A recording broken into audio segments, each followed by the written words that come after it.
So today I want to show you how to make like a kind of a petal tip bowl. So what I did is I already made my template, I already rolled out my slab, and I happen to be using the brown clay. So there's a couple things that I'll do it slightly differently for my brown clay, but I folded this paper just like a snowflake, and then I trimmed off an interesting shape on the end. Remember, if you make it really, really long and skinny, it's gonna be more difficult.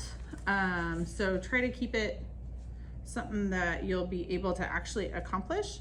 So you wanna, make sure your slab is big enough. And then once you have your slab rolled out and everything, you're just gonna cut around the edges. Now, if you're using the brown or black clay in my class, make sure you're using these paper mats for working on top of when you're rolling out a slab.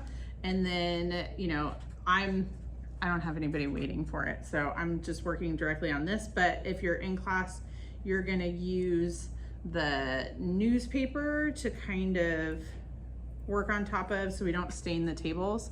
And I would highly recommend washing your hands after this process. Now, I already, like I said, I had my slab rolled out. I already have my banding wheel, and I got my mold out, and they're together. Now, because I'm using the brown clay and I don't want to stain the mold, if I stain the mold, that means when I go to use the white clay on it later, then the white clay is going to end up with some of that brown clay mixed in. And if somebody's trying to do something really specific, like with colors or something, you could mess them up. So don't mess them up.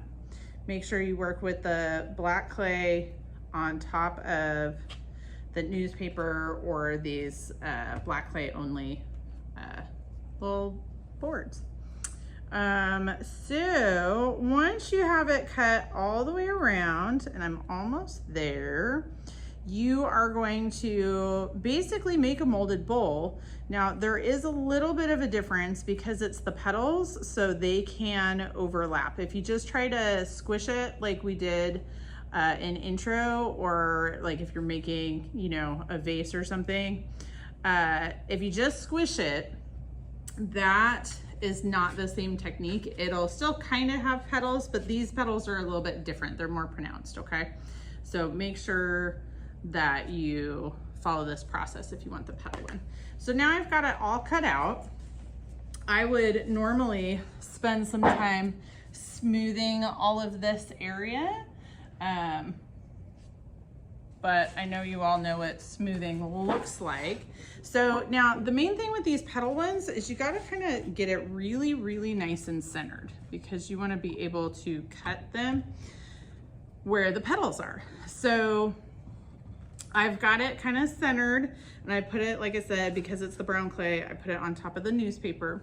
So what I'm gonna do now is I'm gonna cut through to the flat part of this mold, okay? So like it starts to change, like it's flat right here, and it starts to change right about here, and I left like a finger width where I cut it. So I'm gonna do that for each one, kind of all the way around, and I'm just cutting towards myself.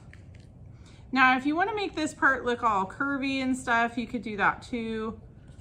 I'm gonna let my curvy bit be where my actual petals are. So I'm going around cutting all the edges. Okay.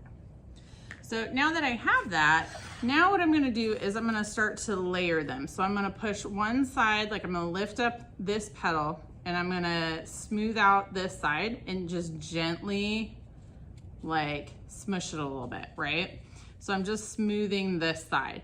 And then I'm gonna take this one, and in between them, I need to slip and score just like normal. You still would use the water cup. You're still gonna, do all the scratching and everything. So make sure you slip and score. Now, again, I'm trying to make this video as short as possible. So I'm just gonna show you what it looks like, but I'm not actually gonna slip and score. So I overlapped it just a little bit right there. Same thing, I'm gonna push it down around the edge. I'm gonna overlap it. Push it down around the edge, overlap it. Push it down around the edge, overlap it. And I'm gonna go all the way around, okay? until I get all the way around. Now, depending on how far you've overlapped it, if you're not quite centered, or if you overlapped one like a whole bunch or whatever, you may need to do a little bit of adjusting on the last one, but it's just clay, so just kind of squish it around. But you can see how this looks more like it's got petals. Now, like I said, I have not slipped and scored this, so if I picked this up right now, it would be kind of a little, it wouldn't be that great. But once this is slipped and scored and it is stiffened towards leather hard, then when you pull this out, then you can smooth the inside, you can add, you know, designs on the outside, but you really have this petal shape. So you can see like all of the extras around the outside. And sometimes that's a little bit easier than stretching, depending on what shape you're trying to get. So there you go. That's how you make a petal bowl. Thanks, everybody. Have fun. Be creative.